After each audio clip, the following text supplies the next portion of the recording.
3.4. The impact of colonization. Learning objectives. By the end of this section, you will be able to explain the reasons for the rise of slavery in the American colonies, describe changes to native life, including warfare and hunting, contrast European and Native American views on property, assess the impact of European settlement on the environment. As Europeans moved beyond exploration and into colonization of the Americas, they brought changes to virtually every aspect of the land and its people, from trade and hunting to warfare and personal property. European goods, ideas, and diseases shaped the changing continent. As Europeans established their colonies, their societies also became segmented and divided along religious and racial lines. Most people in these societies were not free. They labored as servants or enslaved people, doing the work required to produce wealth for others. By 1700, the American continent had become a place of stark contrasts between slavery and freedom, between the haves and the have-nots. The institution of slavery. Everywhere in the American colonies, a crushing demand for labor existed to grow New World cash crops, especially sugar and tobacco. This need led Europeans to rely increasingly on Africans, and after 1600, the movement of Africans across the Atlantic accelerated. The English crown chartered the Royal African Company in 1672, giving the company a monopoly over the transport of enslaved African people to the English colonies.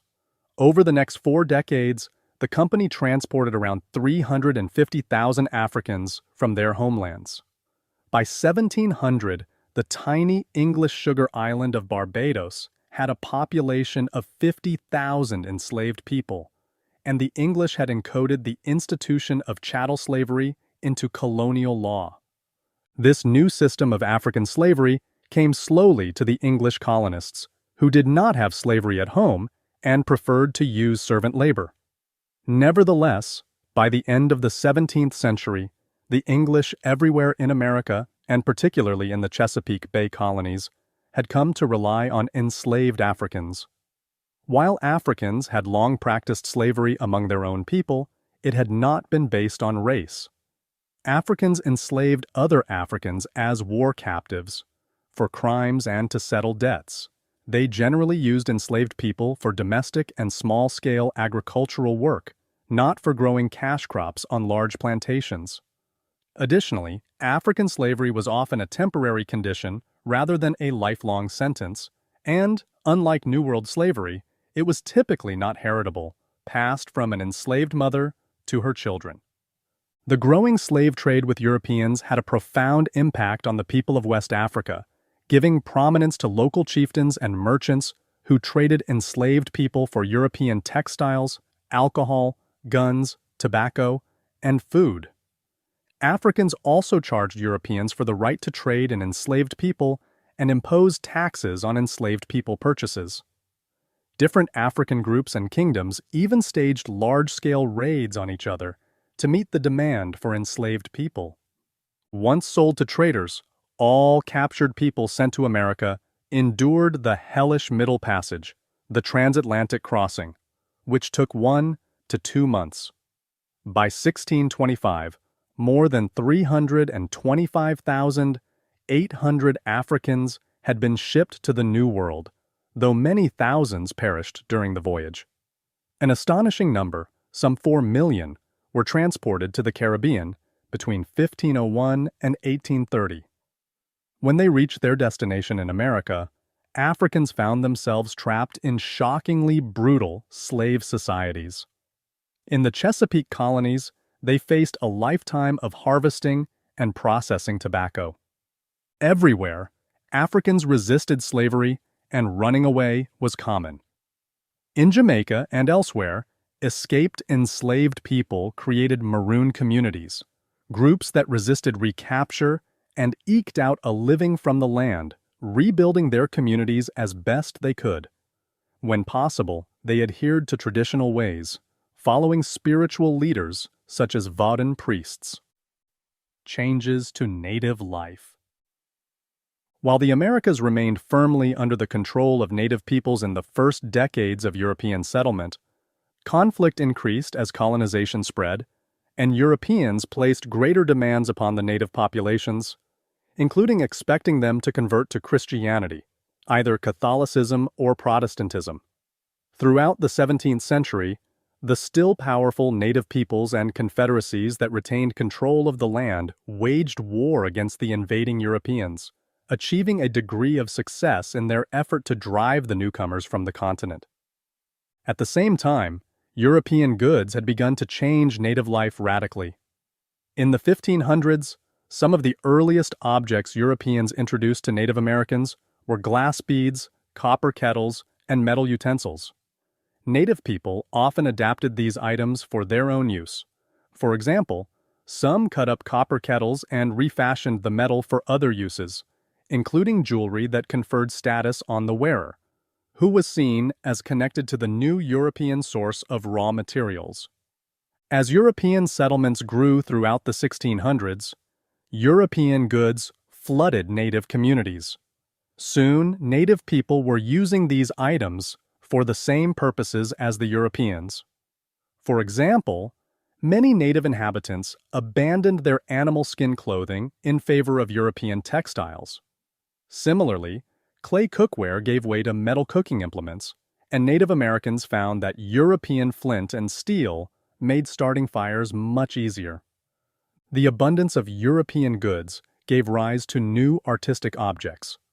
For example, iron awls made the creation of shell beads among the native people of the eastern woodlands much easier, and the result was an astonishing increase in the production of wampum, shell beads, used in ceremonies and as jewelry and currency. Native peoples had always placed goods in the graves of their departed, and this practice escalated with the arrival of European goods. Archaeologists have found enormous caches of European trade goods in the graves of Native Americans on the East Coast. Native weapons changed dramatically as well, creating an arms race among the peoples living in European colonization zones. Native Americans refashioned European brassware into arrow points and turned axes used for chopping wood into weapons. The most prized piece of European weaponry to obtain was a musket, or light, long-barreled European gun. In order to trade with Europeans for these, native peoples intensified their harvesting of beaver, commercializing their traditional practice. The influx of European materials made warfare more lethal and changed traditional patterns of authority among tribes. Formerly weaker groups, if they had access to European metal and weapons, suddenly gained the upper hand against once dominant groups. The Algonquian, for instance, traded with the French for muskets and gained power against their enemies, the Iroquois. Eventually, native peoples also used their new weapons against the European colonizers who had provided them. Environmental changes. The European presence in America spurred countless changes in the environment, setting into motion chains of events that affected native animals as well as people. The popularity of beaver-trimmed hats in Europe, coupled with Native Americans' desire for European weapons, led to the overhunting of beaver in the Northeast. Soon, beavers were extinct in New England, New York, and other areas. With their loss came the loss of beaver ponds, which had served as habitats for fish, as well as water sources for deer, moose, and other animals. Furthermore, Europeans introduced pigs, which they allowed to forage in forests and other wildlands. Pigs consumed the foods on which deer and other indigenous species depended, resulting in scarcity of the game native peoples had traditionally hunted. European ideas about owning land as private property clashed with natives' understanding of land use. Native peoples did not believe in private ownership of land. Instead, they viewed land as a resource to be held in common for the benefit of the group. The European idea of usufruct, the right to common land use and enjoyment, comes close to the native understanding. But colonists did not practice usufruct widely in America. Colonizers established fields, fences, and other means of demarcating private property. Native peoples, who moved seasonally to take advantage of natural resources, now found areas off-limits, claimed by colonizers because of their insistence on private property rights. The introduction of disease. Perhaps European colonization's single greatest impact on the North American environment was the introduction of disease. Microbes to which native inhabitants had no immunity led to death everywhere Europeans settled. Along the New England coast between 1616 and 1618, epidemics claimed the lives of 75% of the native people. In the 1630s, half the Huron and Iroquois around the Great Lakes died of smallpox. As is often the case with disease, the very young and the very old were the most vulnerable and had the highest mortality rates. The loss of the older generation meant the loss of knowledge and tradition, while the death of children only compounded the trauma, creating devastating implications for future generations. Some native peoples perceived disease as a weapon used by hostile spiritual forces, and they went to war to exorcise the disease from their midst. These mourning wars in eastern North America were designed to gain captives who would either be adopted, re-quickened as a replacement for a deceased loved one, or ritually tortured and executed to assuage the anger and grief caused by loss. The cultivation of plants. European expansion in the Americas led to an unprecedented movement of plants across the Atlantic. A prime example is tobacco, which became a valuable export as the habit of smoking, previously unknown in Europe, took hold. Another example is sugar. Columbus brought sugarcane to the Caribbean on his second voyage in 1494, and thereafter a wide variety of other herbs, flowers, seeds, and roots made the transatlantic voyage. Just as pharmaceutical companies today scour the natural world for new drugs, Europeans traveled to America to discover new medicines. The task of cataloging the new plants found there helped give birth to the science of botany. Early botanists included the English naturalist Sir Hans Sloane, who traveled to Jamaica in 1687, and there recorded hundreds of new plants. Sloane also helped popularize the drinking of chocolate, made from the cacao bean in England. Native Americans, who possessed a vast understanding of local New World plants and their properties, would have been a rich source of information for those European botanists seeking to find and catalog potentially useful plants. Enslaved Africans, who had a tradition of the use of medicinal plants in their native land, adapted to their new surroundings by learning the use of New World plants through experimentation or from the native inhabitants.